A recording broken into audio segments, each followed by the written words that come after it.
रसूलुल्लाह सल्लल्लाहु अलैहि वसल्लम ने बहरीन के हाकम मुंदिर बिन सावी को भी लेटर लिखा था, और उसने लेटर खोला, पढ़ा और रसूलुल्लाह सल्लल्लाहु अलैहि वसल्लम को जवाब देने लगा। मुंदरजात वही हैं तकरीबन हर लेटर के, और कहने लगा मैंने आपका लेटर, अला बिन हजरमी ये लेटर लेके गए थे, आपका कासिद मेरे पास आया, मैंने उसका इकराम किया है और मैंने ये लेटर अपने दरबारियों को पढ़ के सुना दिया जो आपने कहा है।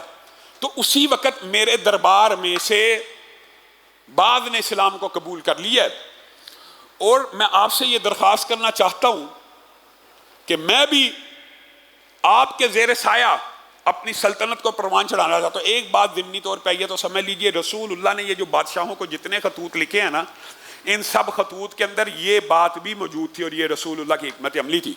अगर इस्लाम कबूल करोगे तो तुम ही अपने इलाके के बादशाह रहोगे। ये एक बार इस्तिस्नाई बाब है कि रसूलुल्लाह की स्ट्रेटजी और हिकमत अमली, रसूलुल्लाह की अमूमी हिकमत अमली ये नहीं है जिहाद में, लेकिन ये जो रियासतों के बादशाह थे इनको लेटर लिखने में रसूलुल्लाह ने ये हिकमत अमली अपनाई है। और इसके बारे में हर मुहद्दिसीन ने बड़ी लंबी चौड़ी बहस की है, जो डिटेल में मुताला करना चाहे वो किताबों का मुताला कर सकता है कि रसूलुल्लाह ने ये हिकमत अमली क्यों अपनाई कि उन्हीं को बादशाह बना दिया जाएगा। क्या लालच दी? क्योंकि रसूलुल्लाह की तो आदत थी कि वो मैदान जिहाद में कोई अगर अमारत चाहता था या कोई अपनी सरदारी चाहता था, अरब के कुंबे कबीलों के वाक़यात आपके सामने रख चुके कि मुझे बादशाह बना दीजिए, मुझे सरदार रहने दीजिए, तो रसूलुल्लाह ये ऑफ़र कबूल नहीं से किया करते। तो इन बादशाहों को क्यों ये लेटर में लिखते रहे कि हाँ अगर तुम इस्लाम कबूल करोगे तो तुम ही तुम्हारी रियासत के बादशाह होगे।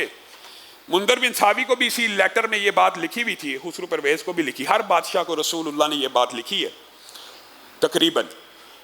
और जब मुंदिर बिन सावी ने कहा आपके ज़ेर साया आपने मुझे ऑफ़र की है बादशाहत रहेगी, तो अब मुझे हुक्म कीजिए कि जो मेरे इलाके के मुसलमान हैं जिन्होंने इस्लाम कबूल किया, आपका पैगाम मैं पहुंचाता रहूँगा। जो इस्लाम कबूल कर लेंगे वो तो इस्लाम कबूल कर लेंगे, लेकिन मेरे साथ जो यहूदी, ईसाई, मजूसी, गैर मुस्लिम रहते हैं उनके साथ मैंने क्या मामला करना है।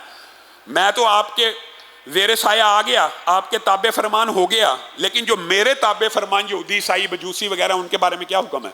तो रसूलुल्लाह ने ये वो बादशाह चंद जिनको दोबारा लेटर भी लिखा, तो रसूलुल्लाह ने इसको अहकामात जारी किए कि मुसलमानों के ऊपर ऐसी नरमी होगी, ईसाइयों के ऊपर ऐसी नरमी होगी, लेकिन कोई ईसाई, यहूदी, मजूसी जिज़िया दिए बगैर रियासत में नहीं रह सकेगा।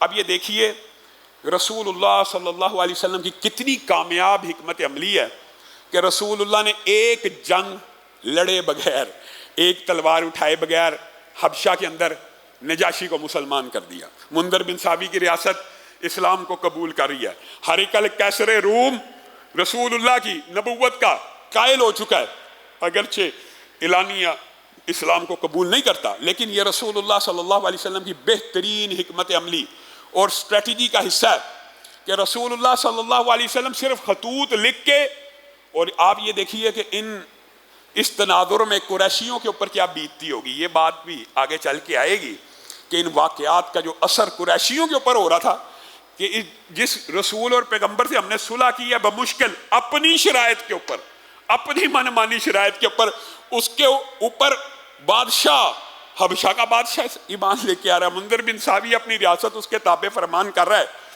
हरेकल के दरबार का शाहिद तो अबू सुफियान खुद हैं, तो वो तो उनके ऊपर जो बीत रही थी वो एक अलग बाब है। और उसी हसद की बुनियाद के ऊपर उन्होंने जो मुआहदे की खिलाफ वर्जी की थी वो आगे चल के आएगा। फतह मक्का का जो दिबाचा है